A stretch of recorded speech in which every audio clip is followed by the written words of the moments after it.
Hello everyone. So let's start with today's topic, OS, operating system. In this lecture, we will talk about some important question of OS. We will talk about some topic which we have discussion on that code. Code. These codes are in C++. Okay. So we will talk about the thread unpredictable nature, race condition, and deadlock. So let's start. So what is OS? First thing is, so OS helps us to load. Basically, it's load into the computer after booting up. So whenever we boot our system, okay, so the first thing which boots up the computer is OS. Okay, so it's used to manage the computer hardware. So if we have some keyboard, mouse here, so OS helps us to interact with those. Okay, act as an intermediate between the user and the hardware. So if the user wants to use the hardware, suppose I want to use the keyboard and use the mouse, so OS helps us to interact with those. Okay, so let's talk about the features of OS. Features of OS: resource management. How resource management? Suppose uh, we have two applications. Suppose I have a PUBG, PUBG game, and I have a Zomato app. Okay, suppose PUBG required a resource, basically memory. Okay, and Zomato requires some memory. So OS helps us to separate this memory so that PUBG can run in different memory location. Okay, and Zomato run in different memory location. Okay, so that if anything changes in memory, it will be a separate change. It does not affect to another application. Okay, it helps us to secure. Okay, so if Zomato need credential, so it does not interact with PUBG anything else, PUBG data, error detection, and process management, file management. So these are the features of OS. What is process? So process is basically a program under execution. Okay, so program, let's suppose program, we write a C++ code. Okay, so this is called as program. So this is called as program. When we compile our code, so it will get changed into process. Okay, process, after that it will be called threads and all that above. So process is basically a program which is under in execution. Okay, so there are several stages of process. So first, new, running, waiting, ready, and terminated. So these are the basic stages of a process. So what is PCB? What is used for? PCB, it stands for PCB, process control block. It basically used to represent a process in operating system. Suppose here the when we compile our program, C++ program, so the process, to keep this track of this process, the PCB used to keep track of that.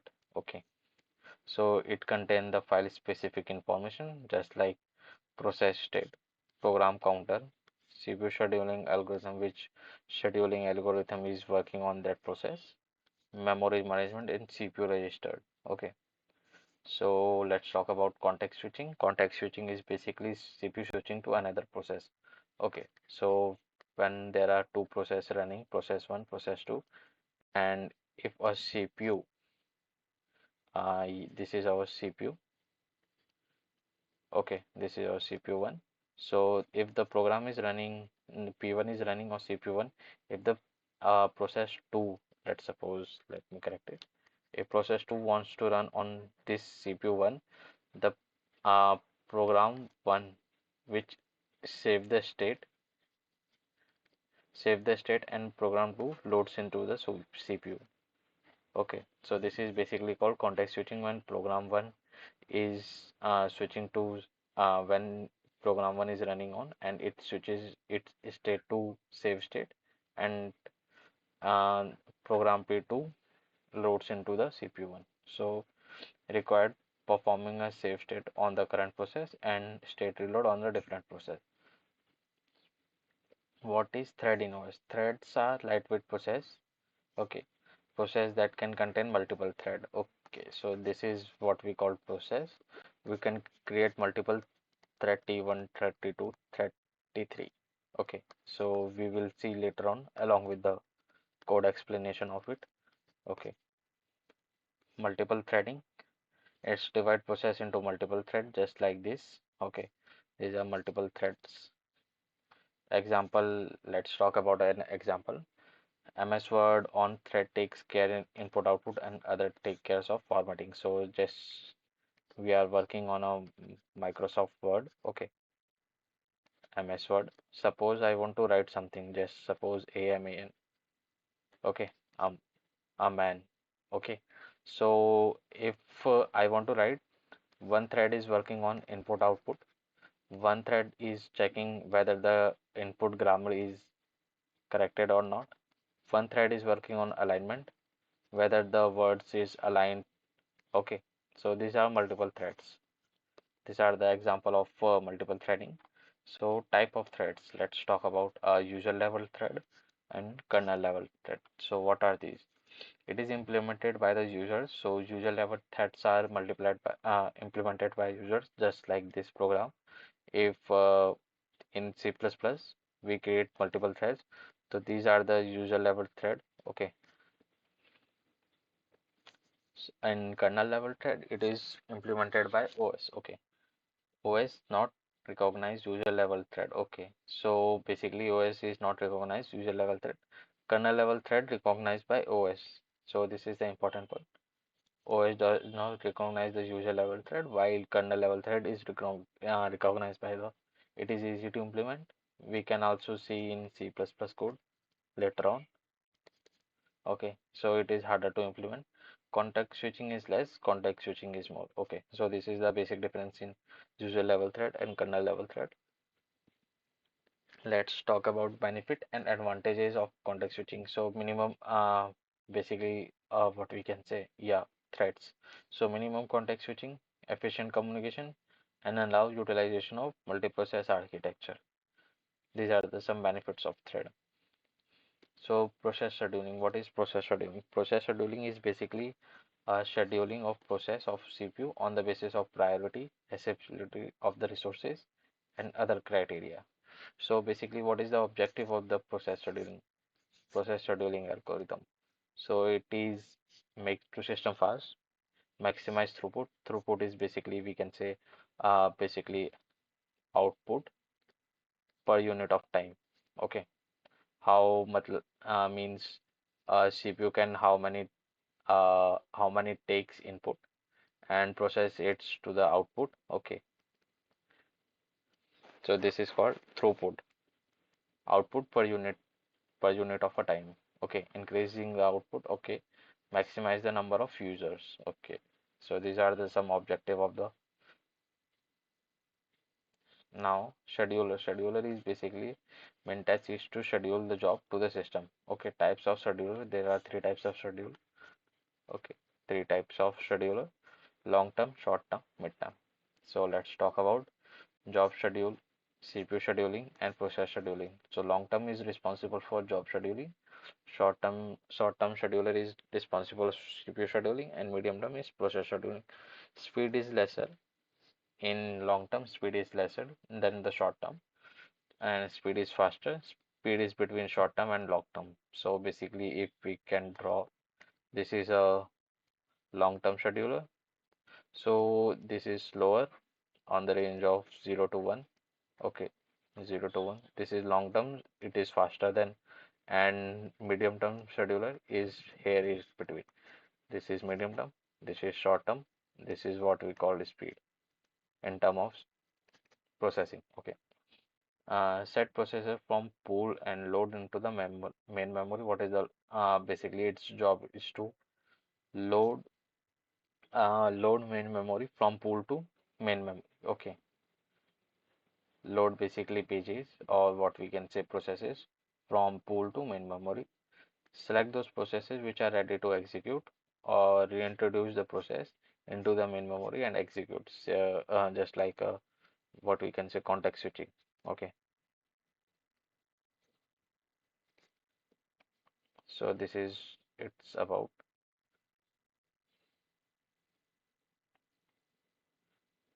So let's talk about program scheduler. Basically, it's used to schedule the program, and these are the scheduling algorithm which are working on that.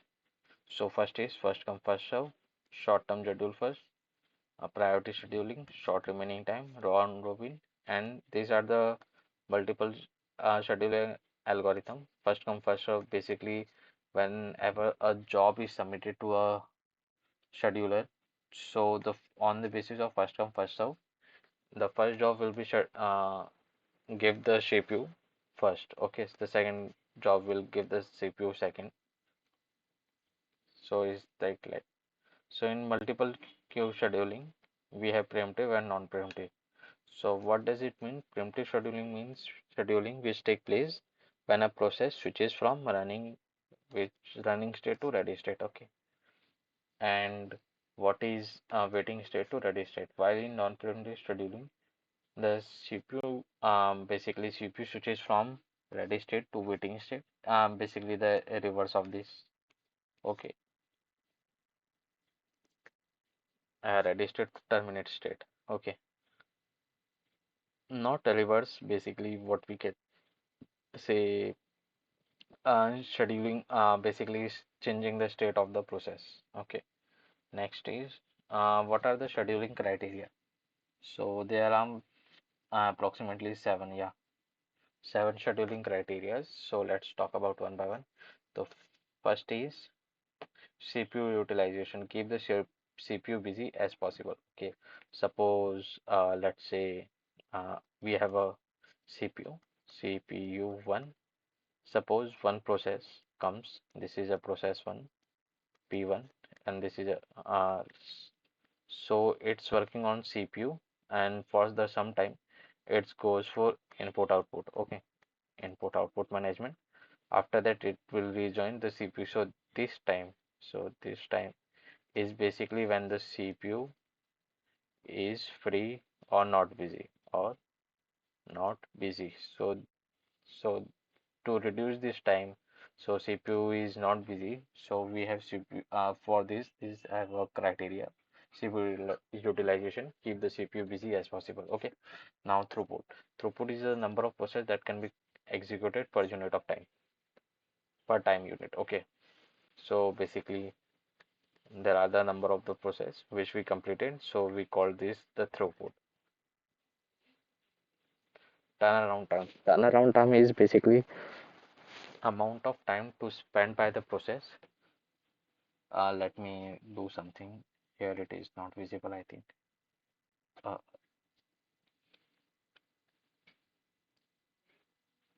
yeah, it's fine. Yeah, so let's talk about third point, turnaround time, amount of time spent by the process. So here it is important that process or the basically the process that spends time from its arrival to its completion. Okay, so keep this in mind, from its arrival to the completion. Okay, waiting time, amount of time the process wait from ready queue to be executed. So in this I will make a diagram for that. Responses time. Okay, response time is amount of time when a process first responded after submitting. Okay, this is the response time.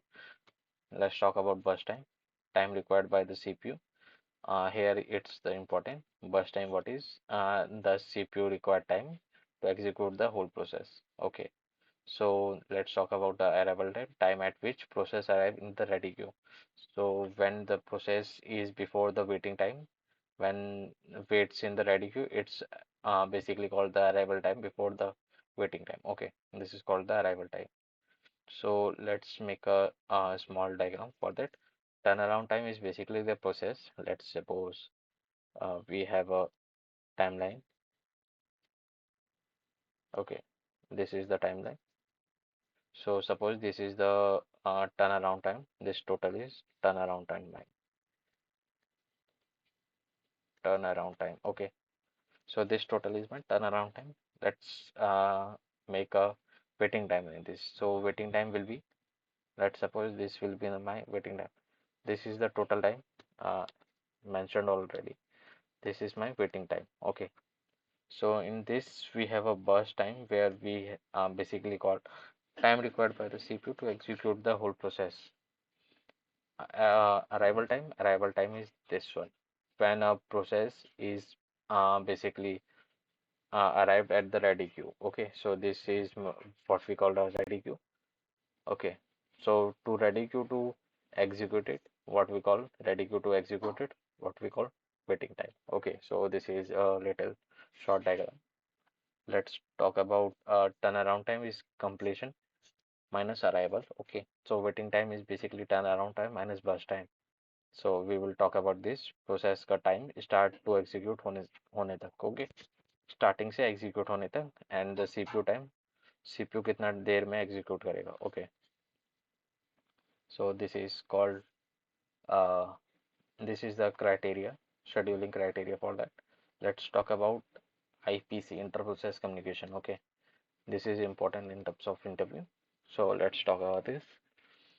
So communication between one process to another process. So if one process wants to communicate with the other process, we need IPC. Basically, this is the pipe in which we use to communicate.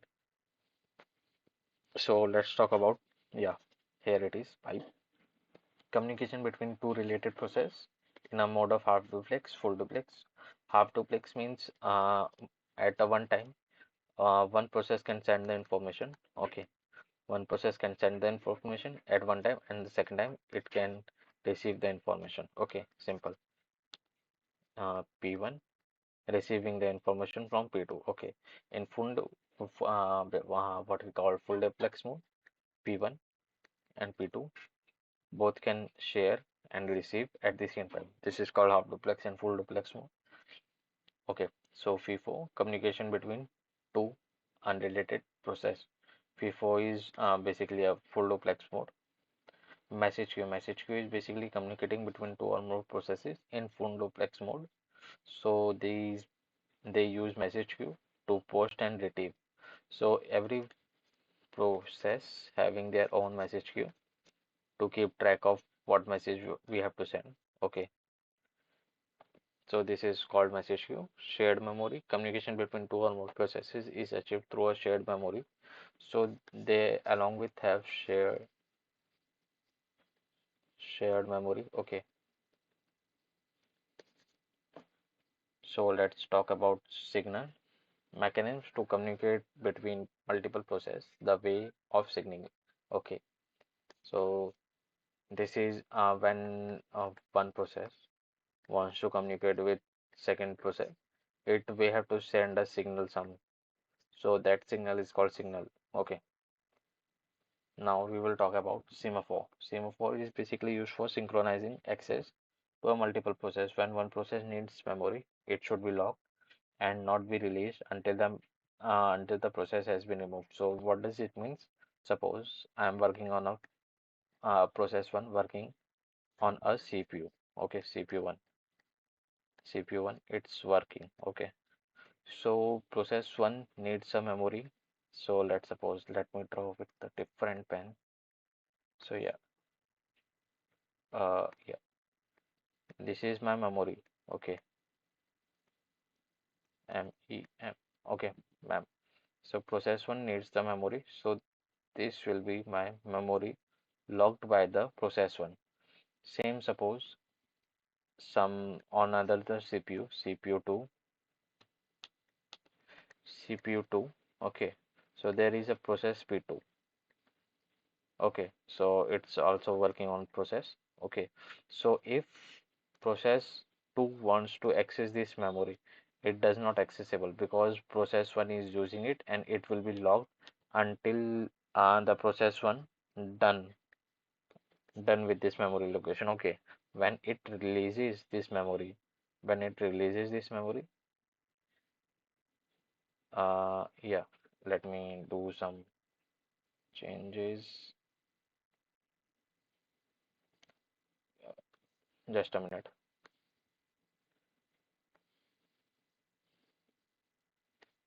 Let me drag it here. So yeah, it is visible now.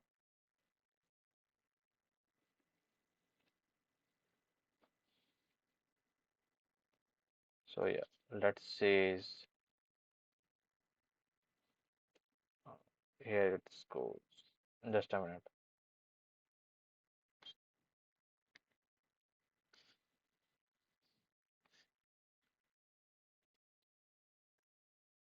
So yeah, we can see here when let me explain again.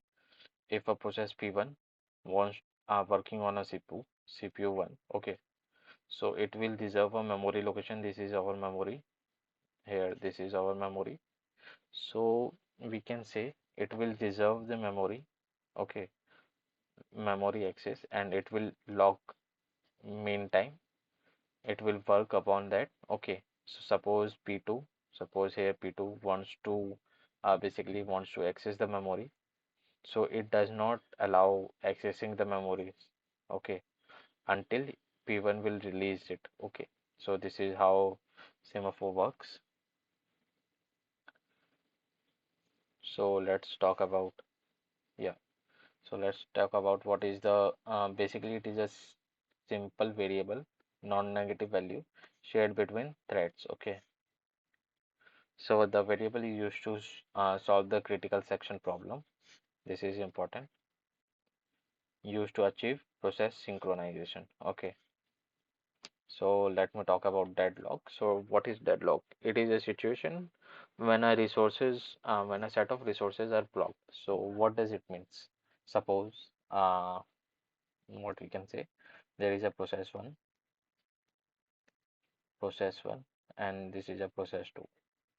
Okay, so process one is working on a some set of resources, and process 2 is also working on some set of resources 1, resources 2. Okay, so let me mark it with another color. Yeah, so process 1 are working on resources 1, process 2 working on resources 2. After some time, process 2 needs process 1. Okay, and since process P1 is acquiring the resource 1, so it does not get it. Okay, after some in the meantime, process 1 needs the requirement of resources 2. Since P2 is acquiring the resource 2, it will never get to this. So this is a kind of deadlock. Okay, each process holding a resource. So P1 is holding resource P1, and P2 is holding resource 2, waiting for the another resource acquired by the other process. So P1 wants resource 2, and P2 process wants resources 1. Okay, so this is called a deadlock. We will also see in code. Okay, we will also see in code how does it work, and how to basically how to avoid in codes having deadlock. Okay, so condition for deadlock. Let me, yeah,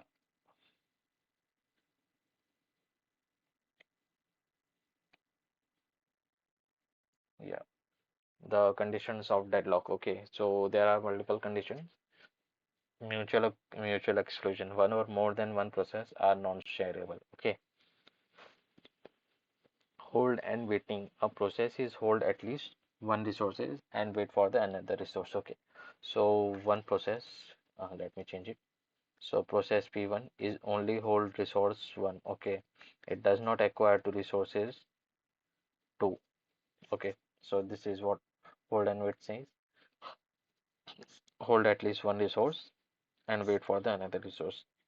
Non-preemptive, a resource can take from a process unless the process releases the resource. Okay, so this is the deadlock condition what we talk about here.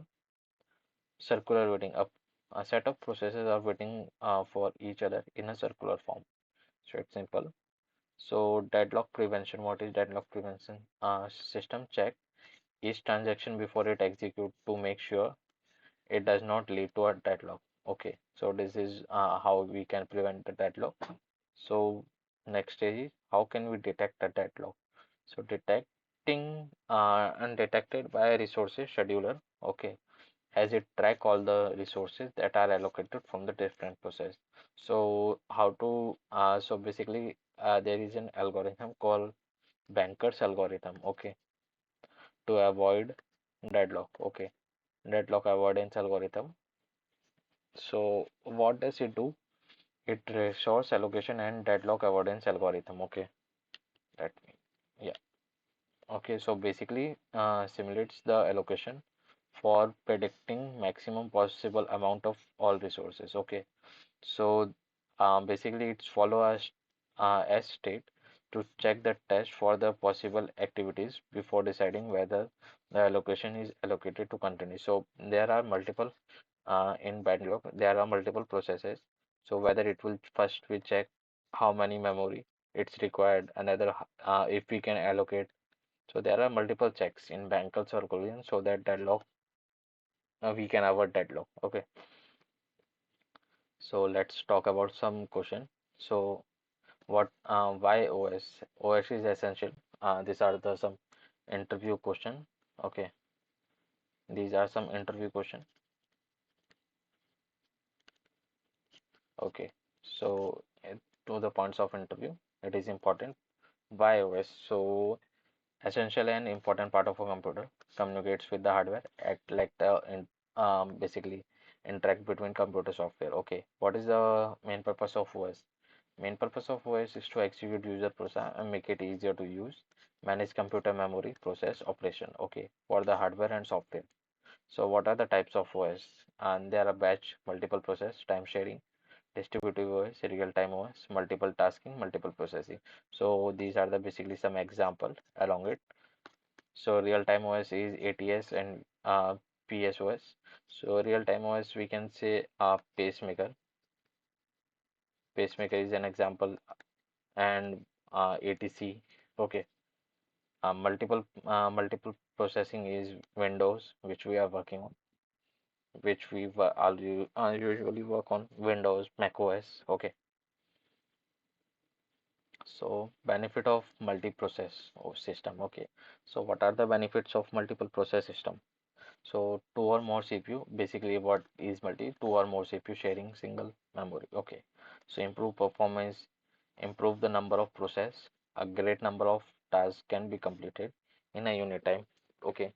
Throughput will be increasing. What is throughput? Unit of information a system can process. Okay. Cost effective and increased reliability of a computer system. These are the some benefits of the multi-process system. What is GUI? GUI stands for graphic user interface. Suppose if I am writing a C++ code, if another person who does not have any knowledge about code or anything, so they require a GUI, graphic user interface, GUI, to run that program. Suppose I am working on this what we call OneNote. Okay, OneNote. So if the code implementation of this I don't understand, but I am working on it. So this is basically a GUI kind of thing, okay, where I can switch multiple pens. Okay, so this is a GUI kind of. So I don't have to write push a code to change a pen. Okay, so this is that. So let's talk about what is pipe and when it is used. So pipe we can see in pipe in IPC, IPC inter-process communication. So connect among two or more processes that are relevant to each other. Okay, inter-process communication using message passing, and we can say message queue, message queue. So each process using its own queue, message process queue. Okay, so this is P1, this is P2. So let's talk about semaphore. Semaphore we will talk about for the process synchronization. So there are two atomic operation, wait and signal. It's what we can say. It's basically use a one variable which is non-negative for the thread for the process synchronization. Okay. So let's talk about what is bootstrap. Bootstrap here I have draw a diagram. So process program that initialize OS during startup. Okay, first code that is executed whenever computer system startups. So this is my ROM. In ROM there is a bootstrap. Okay, bootstrap read the OS and loads into my main memory. Okay, so this is my RAM main memory. So explain demanding page. Okay, so what is page demanding? Basically it is a method that's load page into the main memory. Okay, so how it is the process of loading a page. Okay, so accessing the page, if we can access, page is valid, continue processing. If we can't access the page in main memory, let me draw it. This is my main memory. Okay, main memory. If I am not finding this page inside the main memory, a page fault occur, it will check reference to the secondary memory. Secondary memory is my hard drive, which is called what we called it, memory sharing, or is in usually what we can say. I am forgetting the term. So let's move on. Checking the memory in second memory. Okay, it will uh, it will find, if it is find the page, it will load into the main memory and check this operation, reach the desired page into the main memory, restart the instruction. If it is not found in my second memory, page is process is terminated. Basically it is illegal memory access. Okay, this is how demanding paging process works. Let's talk about RTOS. What is RTOS? Used for the real-time process. Data processing should be done in a fixed and small measure of time. It should be accurate, just like ATC, air traffic control, air traffic control. Okay, and heart pacemakers. What is process synchronization? Basically, a way to coordinate process that is used to share resources and data. Okay, the main purpose is shared resourcing without any interface using mutual exclusion. So, for what we can say, avoiding race conditions. Okay, we will talk about race condition in the upcoming minutes. Okay, along with the code, so how race condition will be implemented and how to avoid it. So we need mutual exclusion. Basically lock it will lock me, and let me write, it will lock my memory, okay, for the process P1.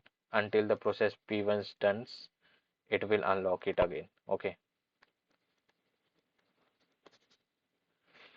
so there are two types of process: independent process and corporate process. Okay, what is IPC? We will talk about as above. It is a mechanism that require to use resources like a memory that is shared between process and threads. Okay, with IPC, OS allow different processes to communicate with each other using message queue, using message queue. Okay, and pipe. Okay, simple use of exchanging data between multiple threads. So here is the basically pipe, message queue, semaphore, socket, shared memory, and single. Basically the process of it. Okay. So what is the difference between main memory and secondary memory? Primary memory, we can say main memory, secondary memory here. So directly accessed by the process unit. Okay. So here is the CPU. CPU can directly access my RAM. Okay. Secondary memory transfer to the primary memory. Okay. Process unit. Volatile and non-volatile. It's always non-volatile. What does it mean? If we power off, it will, if we power off my computer, my RAM memory, basically all it's deleted. Okay, while in secondary memory, what we call hard disk. Okay, if we switch off the power of my computer, it will remain stays here. Okay, so this is what we call volatile and non-volatile. More costly, less costly, faster and less faster. Okay, so what is overlay? Overlay is basically dividing process into pieces. Program which dividing process into pieces. Program which are big in size than physical memory. Suppose I am playing Valorant. Okay, I am playing Valorant. Valorant is about 30 GB. Okay, so what I does not have any basically my PC basically has 16 GB RAM. Okay, so but 30 GB is bigger than, so it will divide Valorant into small pieces. So the main part of it, so which is basically used to what we can say to run the game, it will store in the main memory. Other pieces is stored in my secondary memory. Okay, so this is what is saying overlays in OS. Okay, so what is virtual memory? Virtual memory, yeah, virtual memory concept. Yeah, I forget that word. So this is the virtual memory concept, storing in my hard drive. So these days it is virtual memory is very popular. In phone we have called RAM. Now these days we can provide a virtual memory to also in a phone. Okay. So these days virtual memory concept is very popular. So what is it is a memory management technique, act like a temporary storage that is used along with RAM for computational process. Okay, increase the use of physical memory using the disk and allow us to have a memory protection. Okay, so this is managed by paging and segmentation. We talk about demanding paging above and segmentation also. So threads. What is thread? We will talk about this. Thread are lightweight process that own its own stack but can access shared data. Okay, so what thread stack looks like? It's having a program counter, thread ID, stack. Okay, it's having its own stack, set of register with the process. Okay, basically to keep which program, which thread T1 is related with which program, whether it is program 1, whether it is program 2. Okay, so what is process? Process is basically program which is currently under execution. When a program load into the main memory, it become process. Okay, so there are four section of program: stack, heap, text, and data. Stack. Suppose I am writing a what we call say C++ code. Okay, so this is my main memory. So this is what we call heap. This is what we call stack. Okay, this is what we call basic local storage. So when we allocate our when we allocate a dynamically allocated memory, it will go to the heap. Rest will go to my stack. Okay, so basically stack is in smaller size while heap is my in bigger size and then stack. Okay, two types in OS process and user process. Okay, so these are the states which we talk about above. So let's talk about what is FCFS. First come first served is an OS scheduling algorithm executing process in the same order in which the orders arrive.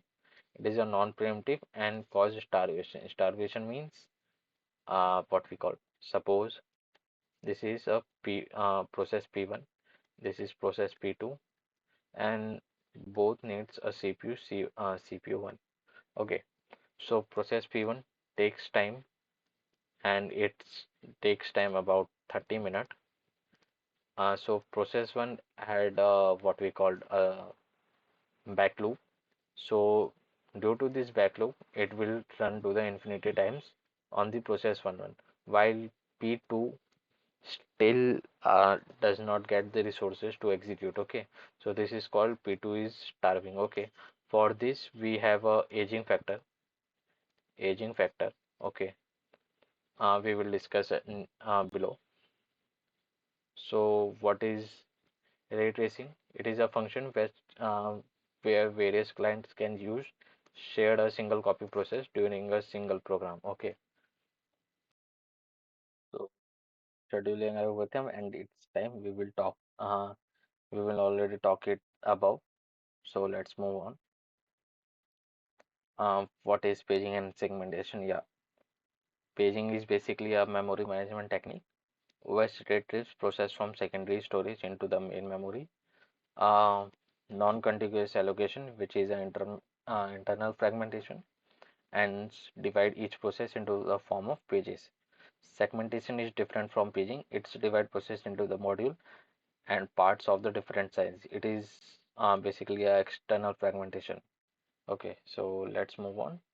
What we call thrashing in OS. Thrashing is basically a situation when the CPU perform less productive work. Okay, spending more time in swapping rather than its execution. Thrashing is what we call basically, suppose if a process P1 is acquired by a CPU1, so it does not work actually. It will swapping to a input output stream, or it will context switching. What this is called the thrashing. The page fault rate is increases. Okay, for this, let's talk about objective of multi-programming. We will talk it above executing more process in a single process machine, overcome the program that underutilize the CPU and main memory. Objective objective is basically at least some process running at all time. Okay, so basically the CPU does not have a rest time. Okay, it will always be working on some thread or process. Okay, so this is what we objective of multiprocessing. Asymmetric clustering is basically a system in which one of the nodes among all nodes is hot standby. What this means is basically, suppose we are working on some nodes. Suppose these nodes are filled. Okay, so there is a hot stand node. So if the nodes fail, this will come forward. Okay, to work on the process. Okay, so what hot stand it means by. So multitasking and multiprocessing, the difference between multitasking is basically works on more than one task at one time by rapid switching between various tasks. Okay, it is based on time sharing system. While multiprocessing have multiple processor, it's allow multiple of various processor in which computer can process two or more different portion of the same program. So this is what we call multiple programming. So let's talk about socket in OS. Socket is basically endpoint of IPC, interprocess communication. Explain me the zombie process. So zombie process is basically a process that does not consume any of the resources and is dead, but it still exists in memory. Okay. So let's talk about process completing. Process completing is basically if a process is completed but still exists in main memory. Okay, because it still has an entry in the process table. Okay, this is the what we call zombie process. So let's move on. What is cascade termination? It is a part, what we can say, it is a parent process in terminating, then this child process will also get terminated. Suppose if a process P1 has a thread T1, so whenever my process P1 terminates, the thread T1 also terminates. Okay, so this is what we call cascading termination. Starvation and aging. Okay, starvation is a process of ability to require resources for a longer period of time. I gave an example above. Okay, so to overcome the problem of starvation, increase the priority of the process that is waiting for the system for the resources. Adding aging factor. Okay, suppose process P1 is acquired by the resources. Okay, so process P2 is waiting inside a queue. So we will increase the priority of this so that it will get terminated as soon as possible. So this is what we happen. Um, Priority scheduling and short job first scheduling. It's basically the part of this scheduling algorithm, aging factor. So let's talk about semaphore. We have talked previously, synchronized mechanism to operation wait and signal. Basically, it's a two type binary and counting. Okay. So what is kernel? Kernel is basically a computer program responsible for handling and managing control of all operator operation of computer. Okay, kernel is loaded first, remaining is remains in the main memory.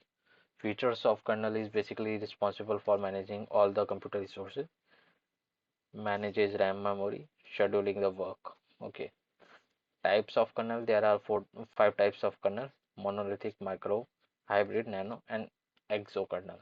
So what is the difference between micro and monolithic? Micro means minimal OS, like Mac OS X. Okay, monolithic means support resource management like DOS and Solaris. Okay, what is symmetric multiprocessing? Processing of program is done by multiprocessor that share a common OS and memory. Okay, so time sharing system is basically allow more than one user to access the resources of a particular system in a main location. Okay, perform multiple tasks on a single process or CPU. What is context switching? I explained as above. Process in which context of one process is saved and load the context of another process, used by OS to switch a process from running state to read state. Kernel versus OS. So kernel is basically control all the programs running on the computer. Kernel is a bridge between the software and the hardware. Okay. So OS basically run on the computer to provide an interface to the computer user. Okay. What is the difference between process and thread? So we will talk about process is basically a program under execution, and lightweight thread is basically lightweight process composed of program counter, thread stack, and set of registers. So what are the various section of a process? So there are four sections: stack, heap, data, text. For the local variable, I have explained as above. When we declared a C++, when we code a C++ program, in C++ program, we have defined some what we call variable, integer, let's suppose vector. So these are all stored in stack, while in heap all we dynamically allocated variable, it is stored in basically heap. So data is stored global and static variable. Text is stored as compiled program code is stored in as the text. Okay, so let's talk about what is deadlock in OS. So we will already talk about that the process is waiting for resources which is already occurred by the process. This is the example. Suppose there is a two process P1 and P2, and there are two resources. P1 is occurred by resource 1, P2 is occurred by the resource 2. So P1 is working on resource 1, P2 is working on resource 2. Now P1 needs resource 2 which is already occurred by the P2. So these are the necessary conditions we already talk about. What is spooling? Spooling is basically putting data of various input job in a buffer. Suppose there is a while we the best example is while we printing printing some papers using printer. So we gave a command in printer to print all these pages. Okay, page 1, page 2, page 3, page 4. So what printer does, printer store all these pages into the spooling memory one by one, 1, 2, 3, 4, so that it executed one by one. So four pages printed first, after that 3, 2, 1, all that this printed one by one. Okay, so this is what we call spooling. It is a buffer of a buffer of a special memory accessed by input output. It is basically a mediator between computer and slow peripheral. So here peripheral is our what we called printer. Okay, example is printer. So what is What is Bellary anomaly? So it is basically, it is a phenomena in which if we increase the number of a frame in memory, the page fault also increases. Okay, so it is talking about all the page fault and all. What is page? When a process is loaded into fixed state storage, and each slot, basically what we can say, each slot is preferred as a page. Okay, frame. What is frame? Physical memory. It is a physical memory. Load a page into a fixed size slot of a memory called frame. So let's talk about page fault. So what is page fault? Page fault is when a CPU wants to access a page and it is not present in the main memory when page fault occurs. So this is the page replacement algorithm. First in, first out, optimal page replacement, and least recently used. So that's, I think, all the interview question and the all basic parts of OS. So thank you for watching this.